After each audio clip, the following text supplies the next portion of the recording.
ദിവ്യാത്മാക്കൾക്കെല്ലാം വിനീതമായ നമസ്കാരം. ഓരോ മനുഷ്യനും അജയ്യമായ ശക്തിയുടെ ഉറവിടമാണ്, ശക്തിയുടെ കേന്ദ്രവുമാണ്.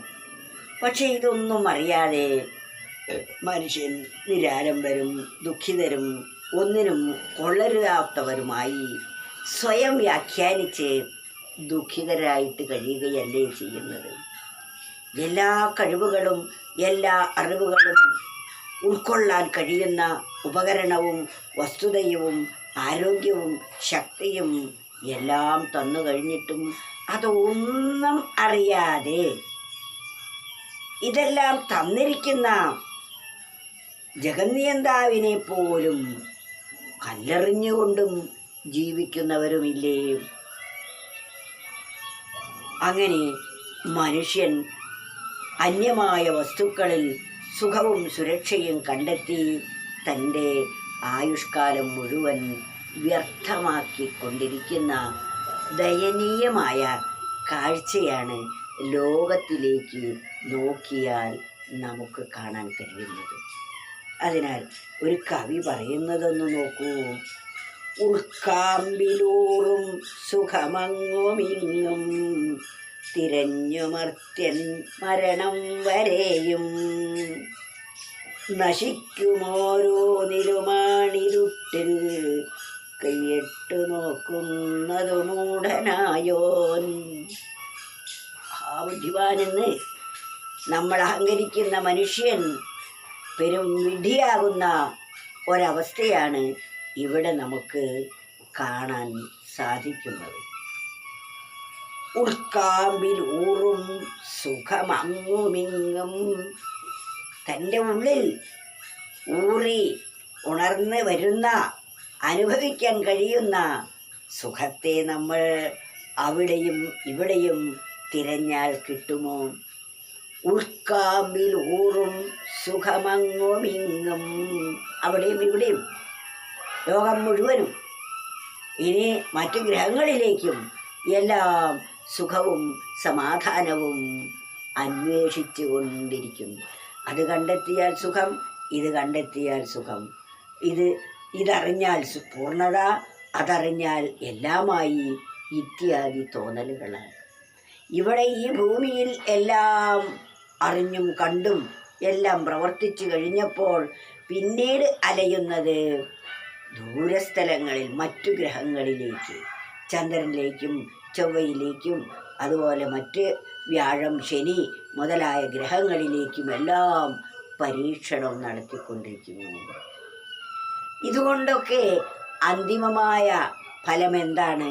തൻ്റെ ആരോഗ്യം ആയുസ്സും സമ്പത്തും നഷ്ടമായി അന്ത്യത്തിൽ തനിക്ക് ഒന്നും നേടാൻ കഴിയാത്ത ദയനീയമായ അവസ്ഥയിലെത്തുന്നു. എന്നാൽ ഉൾക്കാമ്പിൽ ഊറിയുണ്ടാകുന്ന ഉറവെടുത്ത് വരുന്ന ആനന്ദത്തെ ഒന്ന് അറിയാൻ ശ്രമിച്ചാൽ താൻ ആരാണെന്ന പരമസത്യം മനസ്സിലാകും. അത് മനസ്സിലായി കഴിഞ്ഞാൽ പിന്നെ ഈ പ്രപഞ്ചം മുഴുവൻ അതിൻ്റെ സാന്നിധ്യം മാത്രമാണുള്ളത്. തന്നിലുള്ള ആ സുഖത്തെ കണ്ടെത്തി കഴിഞ്ഞാൽ പിന്നെ തനിക്ക് അലയേണ്ടതായിട്ട് ഒന്നുമില്ല. എന്നാൽ തന്നുള്ളിൽ അറിയാതെ അലയുന്ന മനുഷ്യൻ ഇതുപോലെയാണ്. നശിക്കുമോരോന്നിലുമാണിരുട്ടിൽ കൈയിട്ട് നോക്കുന്നതു മൂഢനായോൻ. തൻ്റെ ഉള്ളിലിരിക്കുന്ന പരമചൈതന്യത്തെ ഇരുട്ടിൽ ചെന്ന് തപ്പുന്നത് പോലെ ഇരുട്ടിൽ തപ്പിയാൽ നമുക്ക് വസ്തുക്കൾ വ്യക്തമായി കിട്ടുമോ? ഒരു വസ്തു വേണ്ടതോ വേണ്ടാത്തതോ എന്നറിയണമെങ്കിൽ വെളിച്ചമുണ്ടായേ പറ്റൂ. എന്നാൽ വെളിച്ചത്തിലല്ല, ഇരുട്ടിലാണ് തപ്പിക്കൊണ്ടിരിക്കുന്നത്. എവിടെ?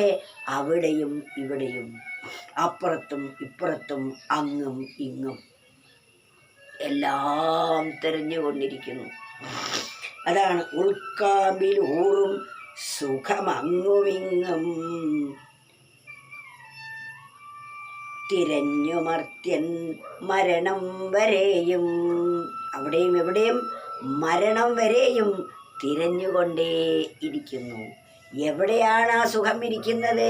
ഉൾക്കാമ്പിൽ ഊറും.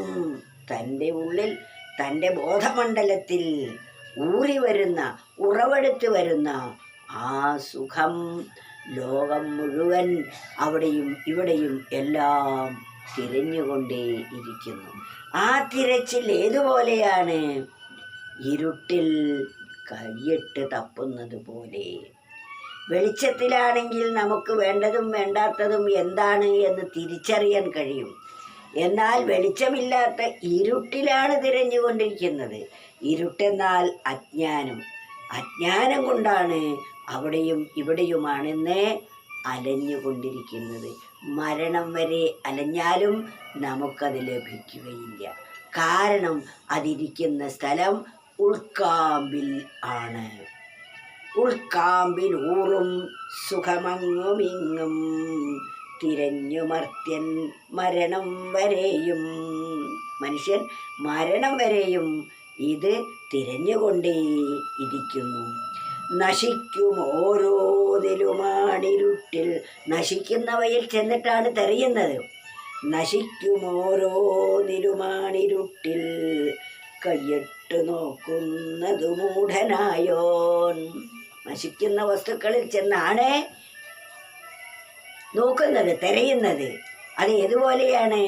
ഇരുട്ടിൽ കയ്യിട്ട് നോക്കുന്ന മൂഢനെ പോലെയാണ്. ഇവിടെയുള്ള മഹാബുദ്ധിമാന്മാരെന്ന് പറയപ്പെടുന്ന വ്യക്തികൾ പോലും അവസാനം തങ്ങൾ കണ്ടെത്തിയവയെല്ലാം ഒരു മനുഷ്യന് സമാധാനത്തിന് കാരണമായില്ല എന്നാണ്.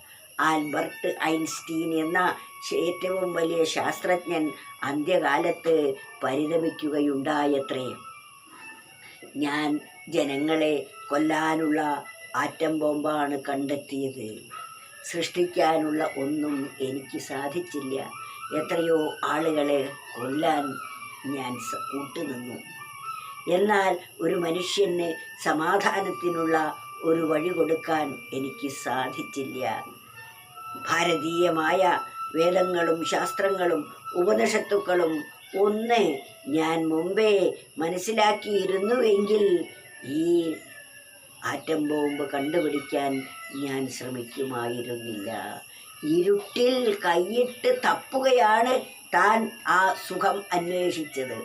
അദ്ദേഹത്തിൻ്റെ പശ്ചാത്താപ വാക്കുകളാണത്. ഞാൻ കണ്ടുപിടിച്ചതൊന്നും തന്നെ ജനനന്മയ്ക്ക് ഉതകുന്നവ അല്ല. മറ്റുള്ളവരെ കൊല്ലാനുള്ള വിദ്യയാണ് കണ്ടെത്തിയത്.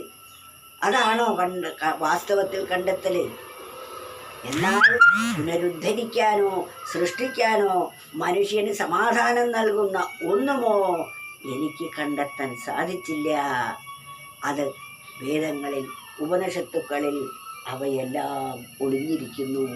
അതല്പം അദ്ദേഹം അന്ത്യകാലത്ത് മനസ്സിലാക്കാൻ സാധിച്ചപ്പോഴാണ്, ഭാരതത്തിൽ വന്ന് അത് മനസ്സിലാക്കാൻ സാധിച്ചപ്പോഴാണ് അദ്ദേഹത്തിന് വീണ്ടും വിചാരം വന്നത്.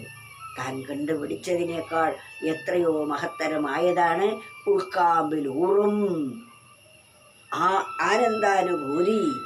ഞാൻ പലതിലും തെരഞ്ഞു. ഉൾക്കാമ്പിൽ ഊറും സുഖമങ്ങുമിങ്ങും തിരഞ്ഞു മർത്യൻ മരണം വരേക്കും.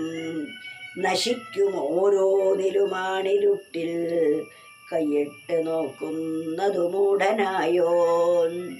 മഹാബുദ്ധിമാൻ എന്ന് പറയുന്നവർ പോലും ഇക്കാര്യത്തിൽ വിഡ്ഢികളായിട്ടാണ് കാണപ്പെടുന്നത് എന്ന്. ഇതെത്ര വാസ്തവമാണ്! ഈ സുഭാഷിത രത്നത്തെ നമ്മൾ വീണ്ടും വീണ്ടും മനനം ചെയ്ത് ഉറപ്പിക്കേണ്ടതാണ്. അതുകൊണ്ട് ഇതൊന്നുകൂടി നമുക്ക് ആവർത്തിക്കാം. ഉൾക്കാമ്പിലൂറും സുഖമങ്ങുമിങ്ങും തിരഞ്ഞുമർത്യൻ മരണം വരെയും. നശിക്കും ഓരോന്നിലുമാണിരുട്ടിൽ കൈയിട്ട് നോക്കുന്നത് മൂഢനായോൻ.